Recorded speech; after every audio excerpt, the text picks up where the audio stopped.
1절로 15절 말씀을 본문으로 베데스다 연못의 기적 이런 제목으로 하나님 말씀을 선포하고 함께 은혜 받고자 합니다. 우리 제목을 한번 따라 세웁시다.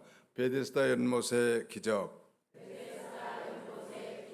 예수님께서 유대인의 명절에 두 번째로 예루살렘에 올라가셨습니다. 그런데 예루살렘에 있는 그 양문 곁에 아람어 히브리어로 이 베데스다라는 연못이 있었고 예수님께서 친히 그곳을 찾아가셨습니다.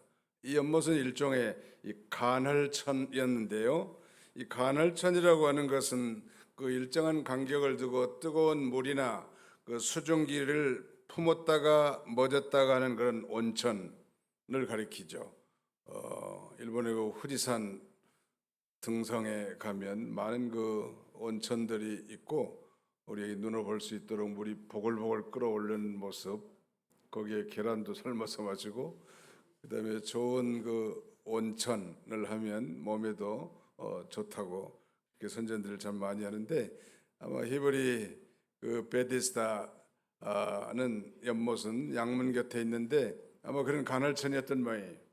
근데 전설에 의하면 한 천사가 내려와 가지고 이제 그 물을 움직이게 한다는 거예요. 그 연못 바닥에서 물이 솟아나서 연못의 물 전체가 움직이는데 그때 그 물에 움직일 때 제일 먼저 그 연못에 뛰어들어가 멱을 감는 자에는 어떤 병도 낫는다는 그런 전설이 있어 왔습니다. 그러므로 이 베데스다 연못에는 생존 경쟁이 뛰어나겠죠. 거기 베데스다 연못에 많은 장애자들, 환자들이 있었는데 다리를 저는 사람들, 또 맹인들, 그 다음에는 혈기 마른 자들, 각종 병자들이 자신의 병을 낫고자 하는 그런 마음으로 이 베데스다 연못의 이 행각에 누워 있다가 물이 한번 간헐천처럼 움직이면 그때 맨 먼저 달려가서 씻는 사람이 치유함을 받는다는 거예요. 그러니까 뭐 다리를 저는 사람이랄지라도 절뚝하면서 달려갈 수도 있고 맹인은 보이는 것이 없으니까 달려갈 수 있고 혈기 마른 사람도 역시 걸어갈 수 있지만 여기에 한 38년 된 병자 38년 동안 걸어보지도 못하고 투병생활은 그야말로 불치의 환자도 와 있었습니다. 아마 스스로 올 수 없었겠죠. 누군가 지인을 통해서 들것에 실렸든지 이렇게 와서 그 간헐천인 베데스다 연못가에 이제 누워 있게 한 것 같습니다. 오늘 이 베데스다 연못의 그 기적과 그 기적을 통해서 배울 수 있는 영적 교훈은 무엇인가 함께 살펴보고 은혜 받고자 합니다. 이 베데스다 연못의 기적을 체험한 자는 결론부터 말씀드리면 다리를 저는 사람이나 맹인들이나 혈기 마른 자들이나 기타 병자들이 아니라 바로 절체절명에 움직일 수도 없는 이 38년 된 중환자가 치료함을 받게 됩니다. 이 사람은 38년 동안 병들어서 움직이지 못하는 불쌍한 사람이었습니다. 10년 병상에 효부가 없다 이런 말이 있죠. 병은 본인뿐만 아니라 가족, 주변 사람들에게 많은 고통을 줍니다. 예수님께서는 이미 그 병자의 상태가 중한 줄을 아셨습니다. 아마 이 38년 된 병자는 그동안에 얼마나 많은 치료를 받아봤겠으며 또 얼마나 많은 약을 더 써보지 않았겠는가, 또 많은 의사들을 만나봤을 것입니다. 그러나 효력이 없었습니다. 오랜 병 중에 가족들에게 아마 천대를 받았을 것 같고 오늘도 누군가에 의해 들것에 실려서 막연한 희망을 가지고 이 베데스다 연못의 행각으로 옮겨진 것입니다. 행각이라는 건 지붕과 기둥만 있고 벽이 없는 그런 뭐 동각 뭐 이런 것을 가리킨다 할 수 있겠습니다. 아마 이 38년 된 병자는 모든 병자들이 다 집으로 돌아간 뒤에라도 혹시 연못의 물이 움직일 때 자기라도 뛰어갈 수, 굴러서라도 갈 수 있지 않겠는가 하는 그런 기대 속에서 누워 있었던 것입니다. 그는 아무런 소망도 없고 삶의 의욕도 없고 중병의 고통 중에 하루하루 살아가고 있었습니다. 그런데 지금 예수님께서 이 베데스다 연못에 찾아오셨고 그 38년 된 병자를 고쳐주신 것입니다. 사랑하는 성도 여러분, 오늘날 우리 주변에는 알게 모르게 육체의 병이나 마음의 병을 가진 분들이 많이 있습니다.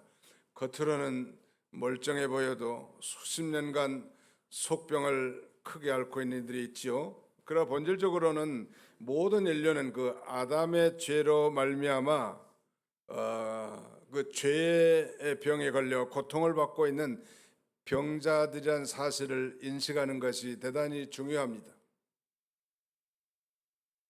그러므로 아담이 범죄함으로 말미암아 병이 왔기 때문에 사실은 병의 근본적인 원인은 바로 죄 때문이라고 할 수 있을 것입니다. 그러므로 이 38년 된 병자의 근본적인 치료는 육체적인 질병뿐만 아니라 그 영혼의 치료함을 받는 것이라 할 수 있겠는데, 바로 예수님께서는 이들을 치료해 주시기 위해서 오신 것입니다. 예수님은 그렇게 말씀하셨어요. 건강한 자에게는 의원이 쓸데없고 병든 자에게라 쓸데있나니 그러므로 내가 의인을 부르러 온 것이 아니라 죄인을 불러 회개시키러 왔노라. 바로 그런 면에서 우리 자신들이 철저한 죄인이라는 사실을 인식하는 것이 중요합니다. 사랑하는 성도 여러분, 내가 죄를 많이 지어서 죄인이 아닙니다. 큰 죄를 지었다고 죄인이 아닙니다. 아담의 후손으로 태어나서 아담의 죄로 말미암아 아담과 똑같은 죄를 우리가 범하지 않았지만 그 후손으로 태어난 모든 인류는 하나님과 영적으로 단절되어서 태어난 영적 중병자들인 것입니다. 이것을 인식하는 자가 예수님이 필요한 것이고, 예수님께서는 바로 그런 영적 중병 환자, 죄의 중병 환자를 고치러 이 땅에 오신 것입니다. 요한복음에는 7가지의 기적이 기록되어 있습니다. 우리가 잘 아는 가나의 혼인잔치집에서 물을 포도주로 바꾸는 놀라운 기적부터 시작해서 7가지가 기록되어 있는데, 오늘 본문의 이 베데스다 기적은 그 기적 가운데 3번째 해당됩니다. 중요한 것은 사도 요한이 요한복음에 그 수많은 예수님께서 행하신 기적을 다 기록하지 않고 7개만 선별해서 기록한 것은 기적 그 자체의 목적이 있는 것이 아니라는 의미죠. 예수님께서 행하신 기적이 7가지만이겠습니까? 헤아릴 수 없이 많은 기적을 행했지만 7가지 기적만을 선별해서 기록한 것은 바로 예수 그리스도가 하나님이신 것을 증거하려는 데 있습니다. 예수님은 하나님이십니다. 사랑하는 성도 여러분, 이 세상에 많은 종교들이 있죠. 불교도 있고 유교도 있고 마호메트, 즉 무슬림 이 교도 있지 않습니까? 그런데 그 모든 그 교주들은 다 사람입니다. 불교의 교주 석가모니는 사람이, 그 다음에 해교, 즉 무슬림의 교주 마호메트도 사람입니다.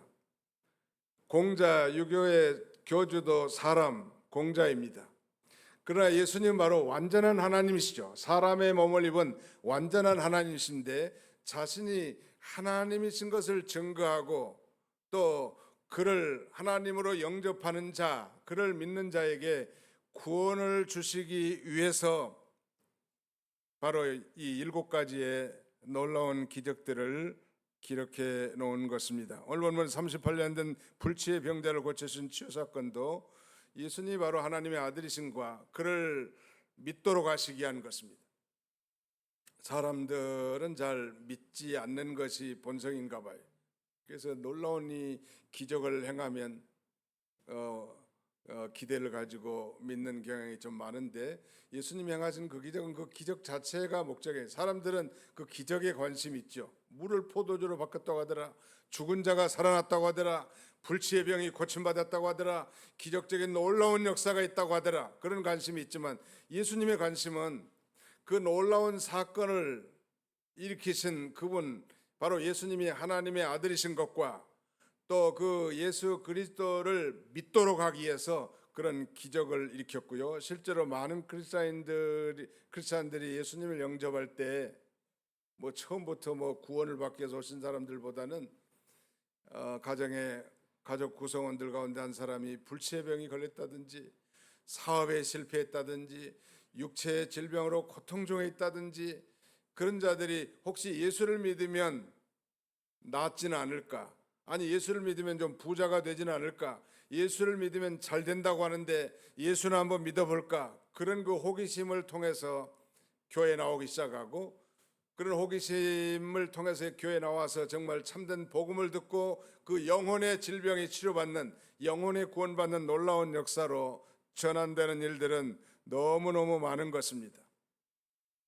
자, 그렇다면 이제 본론적으로 그 기적을 체험한 비결, 베데스다 연못에서 행하신 그 기적을 이 38년 된 병자가 체험했습니다. 거기 우리 한번 읽어보겠습니다. 6절부터 9절까지 같이 한번 읽겠습니다. 성경 요한복음 5장 6절로 9절입니다. 시작. 예수께서 그 누운 것을 보시고 병이 벌써 오래된 줄 아시고 이르시되 내가 낫고자 하느냐? 병자가 대답하되 주여, 물이 움직일 때에 나를 못에 넣어주는 사람이 없어 내가 가는 동안에 다른 사람이 먼저 내려가나이다. 예수께서 이르시되 일어나 내 자리를 들고 걸어가라 하시니 그 사람이 곧 나와서 자리를 들고 걸어가니라. 이날은 안식일이니. 예수께서 이제 베데스다 연못에 찾아오셔서 그 38년 된 병자에게 질문합니다. 병이 벌써 중환병, 오래된 병인 줄 다 예수님은 다 아셨죠. 그리고 이렇게 질문합니다. 내가 낫고자 하느냐?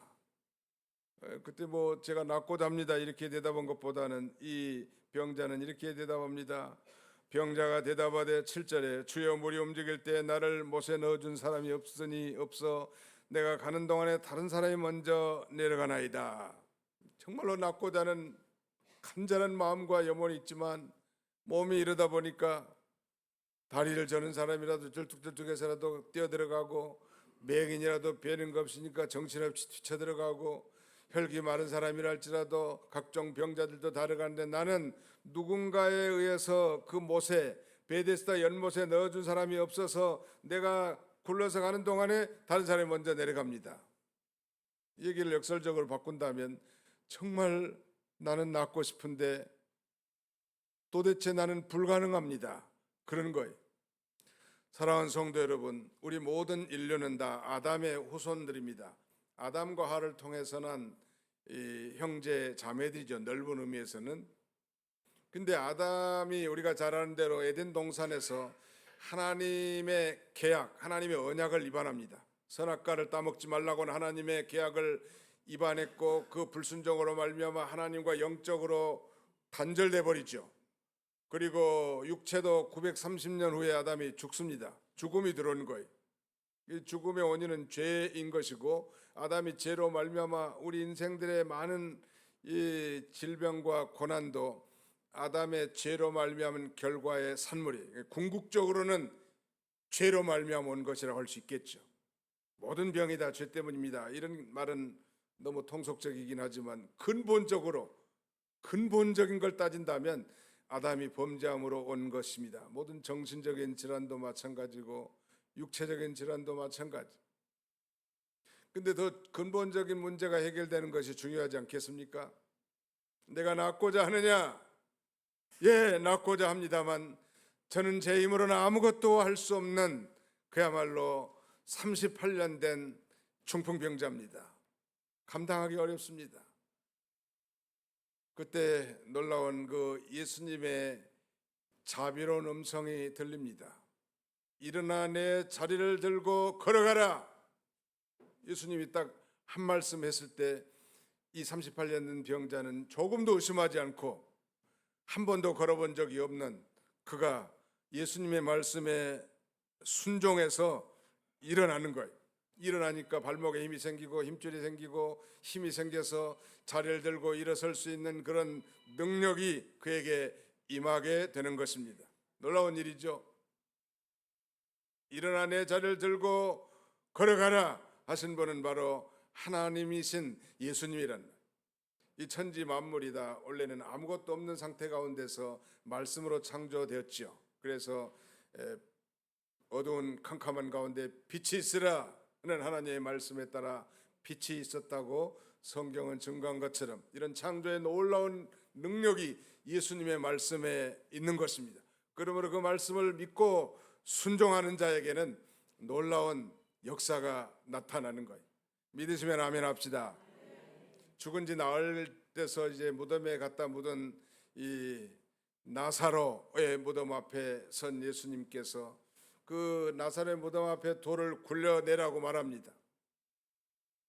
그러니까 기가 막힐 일 아니에요. 지금 죽은 지 나흘이 돼서 썩은 시체가 냄새가 나는데 우리 선생님은 뭣도 모르고 좀 일찍이나 오시지 않고서 일부러 늦게 오셔가지고 저게 무슨 말인가, 이런 의구심을 가질 때 예수님께서 너희가 믿으면 하나님의 영광을 보리라 하지 않았느냐 하면서 돌을 굴려내니까 예수님이 그렇게 말씀하십니다. 나사로야 나오너라는 예수님의 말씀에 순종해서 이 썩어 문드러진 시체가 다시 기동을 해서 배로 칭칭 감은 채로 이 무덤 바깥으로 나온 기사를 우리 요한복음을 통해서 이미 다 살펴본 바 있습니다. 하나님의 말씀에는 능력이 있습니다. 우리 한번 답, 하나님의 말씀에는 능력이 있습니다. 예, 요새 세계를 좀 시끄럽게 하는 이 트럼프 대통령의 말은 상당히 힘이 있고 능력이 있잖아요. 그의 말 한마디에 뭐 주가가 폭등한다든지, 그의 말 한마디에 전쟁이 그친다든지, 파키스탄과 인도와 파키스탄의 접전 이 분쟁이 있었는데 이 트럼프의 중재로 인해서 중단됐단 말. 파키스탄에서 트럼프를 노벨 평화상을 줘야 된다고 이렇게 주장한다는데, 세상의 그 대통령도 그런 대통령의 말 한마디가 그렇게 힘이 있는 것처럼 이 천지 만물을 창조하신 하나님은 능력의 하나님. 이 하나님이란 말, 이 말은 히브리 말로 엘로힘인데 그 의미는 전능자, 모든 것을 하실 수 있는 Almighty God, 전능하신 하나님이란 뜻입니다. 그러므로 이 성경 말씀이 하나님의 말씀인 줄 믿고, 아니 성경 말씀을 절대적 진리로 믿고 그 말씀대로 순종하면 오늘 저와 여러분에게도 놀라운 역사가 있을 줄로 믿습니다. 네, 베데스다 연못의 생존 경쟁에서는 절대 연못에 빨리 들어갈 수 없는 이 비참한 신세의 이 38년 된 병자에게 예수님이 찾아오십니다. 사랑하는 성도 여러분, 이 베데스다란 말은 두 개의 단어가 합성된 단어인데요, 이 베트나 벳은 집을 가리키고요, 헤세드는 자비 혹은 뭐 인애, 사랑을 가리킵니다. 그래서 베데스다란 말은 자비의 집, 그런 의미가 있습니다. 정말 진정한 자비의 집은 예수님이신데 오늘날 이 교회는 자비의 집과 같습니다. 그러므로 여기에 무슨 뭐 선행이나 공로나 노력이나 무슨 스펙을 가지고 주 앞에 나오는 게 아니, 모두가 다 목욕탕에, 대중 목욕탕에 나온 심정으로 정말 예수 그리스도의 자비의 의지에서, 그 자비와 긍휼의 호소에서 나온 것이고, 또 하나님은 그걸 기뻐하십니다. 아무것도 할 수 없는 38년 된 병자에게 자비의 주님께서 오셔서 내 자리를 들고 일어나 걸어라 하는 명령에 따라 그는 한 번도 걸어보지 못한 땅을 발로 딛고 일어서서 자리를 들고 걸어가게 된 것입니다. 우리 하나님은, 우리 주님은 능력의 주님이시란 말이에요. 그러므로 이 38년 된 병자가 한 것은 별로 없어요. 자기가 뭐 노력한 거 아닙니다. 뭐 베데스다 연못에서 뭐 경주해가지고 자기가 1등 해가지고 물에 들어가서 나온 것도 아닙니다. 선행이나 공로가 없습니다. 뭘 했겠습니까? 가족의 천덕거리로 일생을 살았단 말이에요. 38년 동안 비참한 투병 생활을 해온 그에게 예수님께서 그 투병 생활을 단 한마디의 말씀으로 끝나게 하신 거예요. 내 자리를 들고 일어나 걸어라 하는 명령에, 아니 믿음으로 받지 않는다면 그렇게 오해할 수 있을 것 같아요. 아니 이 양반이 지금 누가 뭐 걷기 싫어서 한 것입니까? 나를 놀리십니까? 나도 정말 걸어서 정말 힘있게 인생을 살고 싶은 사람 아닙니까? 하면서 예수님을 원망할 수도 있겠지만 예수님의 말씀을 절대적 진리로 믿고 그대로 순종해서 일어나 보니까 한 번도 걸어보지 못한 다리에 힘줄에 힘이 생겨서 걷게 되고, 그 다음에는 그 자기의 자리를 들고 일어서게 된 것입니다. 사랑하는 성도 여러분, 이건 단순히 38년 된 육신의 질병만을 가리키는 것이 아닙니다. 오늘 저와 여러분 모두는 다 어떤 면에서 38년 된 병자예요. 아담의 후손으로 태어나서 아담과 비록 똑같은 죄를 범하지 않았다 할지라도 그 하나님과 단절되어 이 세상 가운데서 죄만 짓다가 저 영원한 지옥에 떨어질 비참한 인생들이 우리네 인생들이, 그런 우리에게 자비의 주님이 찾아오시고 믿음을 주셔서 예수를 자신의 구주로 믿는 순간 단번에 우리의 모든 죄가 다 사함받고 하나님의 자녀가 되고 영원한 천국에 들어가는 천국 백성이 된 것입니다. 이건 아주 단순간에, 단 한 번에, 이것이 자비의 집이신 진정한 베데스다이신 예수님으로 말미암은 은혜라고 할 수 있습니다. 그 죄책이 단번에 없어지는 거예요.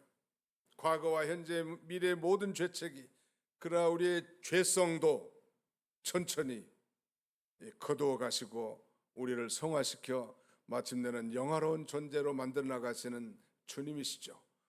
우리가 이미 예수 믿고 모든 죄의 병을 치료받은 죄 사함의 은총을 입었다 할지라도 우리가 다시 죄를 지면 죄의 종이 되고 여전히 우리의 이 육신의 죄 있는 본성을 따라 살아가게 되면 영적 고통이 우리에게 찾아오고 기도가 되지 않고 심지어는 우리의 손으로 하는 모든 일이 막히고 육체의 질병도 올 수 있는 것입니다.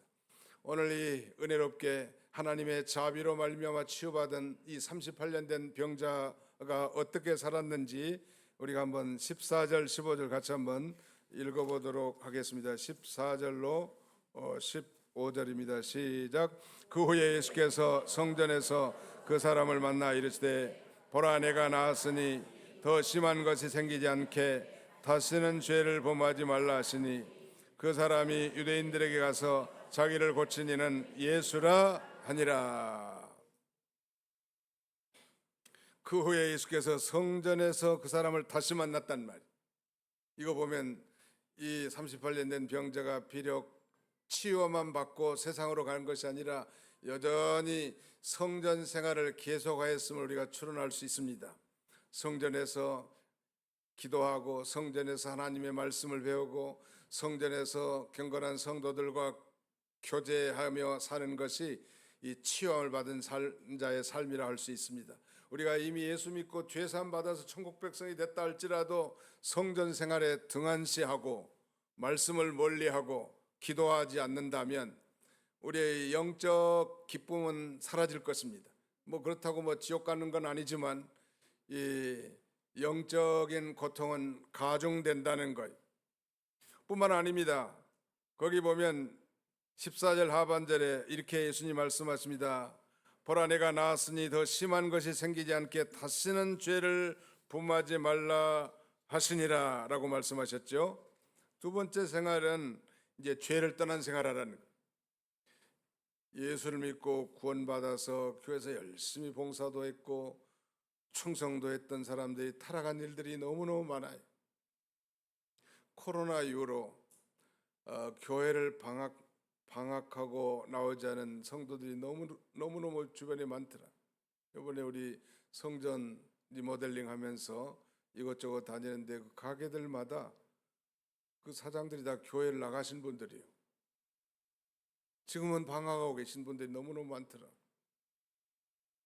왜 그렇게 됐을까? 아마 성전 생활에 등한시하고 여전히 죄 있는 본성을 따라서 육체를 위해서 살기 때문에 말하자면 온전한 삶을 살아가기가 어려운 거예요.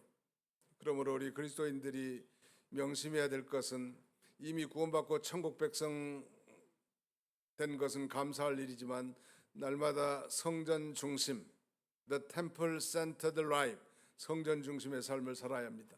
그리고 거룩한 삶, 성결의 삶을 살아야 합니다. The life of holiness and purity, 죄를 떠난 생활, 거룩한 생활, 이것도 하나님이 도와주셔야 된다고. 내가 거룩한 삶을 살아야지, 내가 성결한 목사가 돼야지 그런다고 되는 게 아니고 하나님의 도우심을 호소하십시오. 주님, 나는 아무것도 할 수 없는 무능한 존재입니다. 그러므로 주님이 도와주지 아니하시면 나는 넘어질 수밖에 없고 무너질 수밖에 없고 타락할 수밖에 없는 그런 존재입니다. 나를 불쌍히 여겨주시고 도와주시길 원합니다 라고 이렇게 겸손한 마음으로 주님 앞에 아랠 때 우리는 거룩한 생활을 한 걸음 더 나아갈 수 있고 성별된 인생을 살아갈 수 있는 것입니다. 마지막 하나, 그의 치료받은 삶의 한 가지 특징은 15절, 그가 그 사람이 유대인들에게 가서 자기를 고치신 이는 예수라 하니라. 이 복음을 전하는 생활, 자기를 고쳐준 그 예수 그리스도를 전하는 생활하는, 모든 구원받고 죄사함의 은총을 받은 성도들의 공통적인 특징이 있다면 자기를 고쳐주신, 자기에게 놀라운 사죄의 은총과 구원의 은총을 베풀어 주신 그 예수 그리스도를 전하지 않고는 견딜 수가 없지요. 예수님의 제자들이 다 그렇게 살다가 죽었고요. 예수님의 부활하신 예수님을 저 다메섹 도상에서 만나 이 나의 주시며 나의 하나님이라고 고백한 사도 바울도 마찬가지. 그는 이 예수님을 핍박했고 예수님을 쫓는 자를 핍박하고 감옥에 가두는데 앞장섰던 대제사장들의 아류였지만, 그는 부활하신 예수님을 저 다메스쿠스 도상에서 만나고 인격적 체험적으로 만나 회심한 순간 그는 즉각적으로 예수가 그리스도라고 그 주변에 전도하기 시작합니다. 이것이 정말 38년 된 병자와 같은 그 죄에서 구원받은 비결이라고 할 수 있겠습니다. 뿐만 아닙니다. 성경에 우리 요한복음 이 3장에는 니고데모라고 하는 저 사내들인 공회원도 정말 권력과 부를 갖춘 자지만 그의 허전한 가슴을 채워줄 수 없는 불만족 때문에 저녁에 예수님을 찾아와서 예수님의 일박의 가마로 말미암아 회심하고 그는 예수가 그리스도라고 변호하지 않습니까? 또 요한복음 4장에는 수가성의 여인, 부도덕한 인생을 살았지만 남편을 여럿이나 바꾸고 현재 살고 있는 남편도 동거남이지만 그런 부도덕한 삶 가운데서도 메시아를 기다리는 가운데 예수님을 만나고, 예수님을 만난 이후에 그의 삶은 내가 예수를 만났다고, 그가 나의 과거의 모든 일을 다 말하였다고 동네방네 다니면서 전도하는 것입니다. 이제 말씀을 맺으려고 합니다. 오늘 우리 모두는 다 38년 된 병자와 같이 스스로 힘으로는 도저히 고칠 수도 없고 고침받을 수 없는 그런 죄의 병을 가진 자들입니다. 그 죄로 말미암아 육체의 병도 생길 수 있고 정신적인 병도 생길 수 있는데, 그러나 정말 예수 그리스도를 믿고 정말 구원을 받은 성도들이라면 육체의 병과 정신적인 병도 치료함을 받을 수 있는 거예요. 믿으시면 아멘 합시다. 왜냐하면 예수님은 만능의 하나님이시니까요. 예수님이 단지 육체적 질병을 고쳐주려는 그런 육체적 의사는 아니지만 예수님은 우리의 근본적인 병인 38년 된 병과 같은 죄의 병에서 우리를 해결해 주러 오신 분이에요. 그러므로 중요한 것은 우리가 낫기를 원한다면 내가 정말 내 힘으로는 어찌할 수 없는 그런 치명적인 죄인인 것을 먼저 인정하는 것입니다. 정말 인도하기 힘들고 전도하기 힘든 대상자들 우리가 전도하면서 그들의 반대 질문을 통해서 많이 만나긴 합니다만, 어떤 사람들이 제일 힘드냐면 자기가 좀 이 세상에 좀 괜찮게 살았다는 사람, 자기는 좀 윤리적으로 살았거나 도덕적으로 살았거나 아니면 다른 이웃에 대해서 해코지한 적이 없다고 생각하는 사람, 그래서 자기가 자칭 의롭다고 생각하는 사람은 정말 이 죄의 병에서 해방되지 못해요. 구원받기 어려워요. 서두에서 말씀드린 것처럼 예수님께서 건강한 자에게는 의원이 쓸데없고 병든 자에게라 쓸데있나니 내가 의인을 부르러 온 것이 아니라 죄인을 불러 회개시키러 왔노라 라고 말씀하지 않습니까? 그렇게 자칭 의인인 것처럼 다른 사람보다 낫다고 생각하는 사람이 가장 위험한 사람이고 치료받기가 어려운 사람이에요. 사도 바울은 그가 이렇게 고백하죠. 나는 죄인 중에 개순이라. 세상의 수많은 사람들은 사도 바울을 성자라고 일컫지만 그는 디모데전서 1장에 그의 이 디모데에게 보는 그 첫 번째 편지에서 예수께서 죄인을 구하러 이 땅에 오셨지만 나는 죄인 중에 개순이라고, 좀 쉽게 말하면 나는 세상에서 가장 악독한 죄인 가운데 그 첫 번째가 되는 괴수라고 그렇게 고백한 거예요. I am the worst sinner of all sinners in the world. 내가 세상의 모든 죄인들 가운데 가장 악독한 죄인입니다 라고 고백한 거예요. 그런 고백하에 예수님의 사유하심의 은총이 머물게 되고요. 실제로 예수님이 사역하는 동안에 예수님을 받아들이고 천국 하나님 나라에 먼저 침입한 자들은 저 자칭 어렵다고 생각하는 바리새인과 서기관들이 아니었습니다. 제사장들과 장로들이 아니었습니다. 정말 예수님을 영접하고 구원의 축복과 천국에 들어온 자들은 당대에 가장 죄인이라고 취급된 창기와 세리들이었습니다. 세리들은 자기 민족의 매국노로 취급받은 죄인의 대명사였고, 창기들은 도덕적으로 가장 치명적인 그런 죄인으로 정죄받았던 그런 인물들인데, 그들이 먼저 천국을 침입해 들어왔고, 그들이 먼저 하나님 나라에 들어왔고, 그들이 먼저 예수님을 영접하고 죄의 병에서 해방되었던 것은, 그것은 그들 스스로가 죄인인 것을 인정하고 고백했기 때문입니다. 나는 죄인입니다. 우리 한번 따라합시다. 나는 죄인입니다. 나를 불쌍히 여겨 주옵소서. 우리는 근본적인 과거와 현재, 미래의 죄책에서 다 해방되었지만 여전히 죄성을 가진 그런 존재이죠. 그러나 이 죄성도 점점점 벗어져 나가고요, 성화되어 마침내 우리가 죽음과 함께 우리 몸이 영화롭게 되고, 저 천국에는 죄가 없습니다. 죄가 없으니까 죽음이 없는 것이고요, 거기에는 아픈 것이 없는 거예요. 우리 권사님도 아프신 분들 참 많으신데 죄송하지만 조금만 참으세요. 천국 가면은 아픈 게 없어요. 약이 필요 없고 의사가 필요 없고 병원이 필요 없어요. 왜 아픈 게 없는가? 죄가 없는 세상이기 때문에. 천국은 너무너무 좋은 세상이에요. 그러나 이 세상은 아무리 좋은 교회도, 아무리 훌륭한 이 목사님이라도 성도라도 다 여전히 죄 가운데 둘러싸여 있고 허물로 둘러싸여 있는 것입니다. 그럼 우리가 용납할 수 있는 거예요. 건강한 자에게는 의인이 쓸데없고 병든 자에게 쓸데있나니 내가 의인을 부르러 온 것이 아니라 죄인을 부르러 왔노라. 날마다 죄인인 걸 우리는 이미 용서받은 죄인이지 않습니까? 그러면 그런 면에서 날마다 우리가 교회에 와서 먼저 주님, 지난 한 주간 동안도 우리 부목사님도 기도하셨지만 하나님의 자녀로 정말 온전하게 살고자 하는 마음은 있었지만 실상을 되돌아보면 죄 행한 것은 다 죄뿐입니다. 주님 불쌍히 여겨주시고, 나는 대책 없는 사람입니다. 내가 나를 봐도 너무 한심한데 주님이 보실 때는 얼마나 한심하십니까? 주여 불쌍히 여겨주시옵소서. 그러므로 이제 다시 저 십자가에 달린 예수 그리스도를 바라보니 내게 자비를 베풀어 주옵소서. 자비의 주님, 자비의 진정한 집은 바로 예수님이세요. 38년 된 병자가 스스로의 공로나 선행이나 공적 가지고 고침받은 게 아닙니다. 경쟁에서 뛰어들어서 고침받은 게 아닙니다.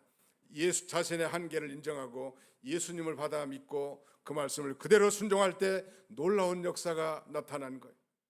나는 이제 교회를 새로 수리한 우리 도봉교회가 정말 자비의 집이었으면 너무나 좋겠습니다. 자비는 다른 말로 은혜 혹은 긍휼, the house of mercy, the house of grace, the house of loving kindness. 아무튼 교회는 자비의 집이에요. 여기서 판단하고 여기서 정죄하고 여기서 비난하는 것은 너무 어울리지 않아요. 그건 법정에서나 어울릴 일이에요. 여기는 용서의 집이고 은혜의 집이고 자비의 집이요. 아무리 큰 죄를 범한 사람이라 할지라도 교회에 나오면 하나님이 다 받아주십니다. 저 십자가의 보혈로 다 씻음받고 놀라운 구원을 얻게 되는 것입니다. 바라기는 우리 새성전에 참여한 여기 모인 우리 모든 성도들이 주님의 자비하심으로 사제 은총과 구원의 축복을 누리시고 또 많은 사람들에게 자비를 베푸는 성숙한 그리스도인들이 다 되시기를 주님의 이름으로 축원합니다. 기도하겠습니다. 거룩하시고 자비로우신 우리 아버지 하나님, 오늘도 좋은 일기를 주시고 사랑하는 성도들을 온갖 각처에서 불러 모아 한 자리에 나와 이부 예배로 우리 하나님 앞에 영광을 돌릴 수 있도록 은혜 주셨사오니 감사합니다. 우리가 바로 38년 된 병자였사오나 긍휼에 풍성하신 자비의 주님이 찾아오셔서 우리에게 죄사함 곧 구원을 얻게 해주시고 하나님의 자녀라는 영광스러운 칭호를 주신 것 참으로 감사합니다.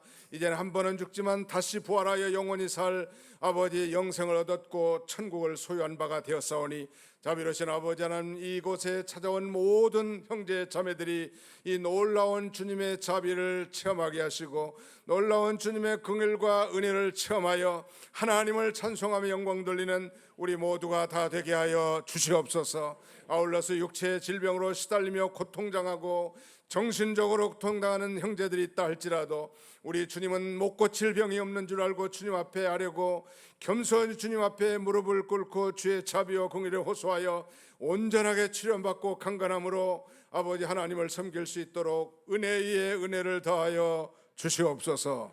예수님의 이름으로 기도하옵나이다. 아멘.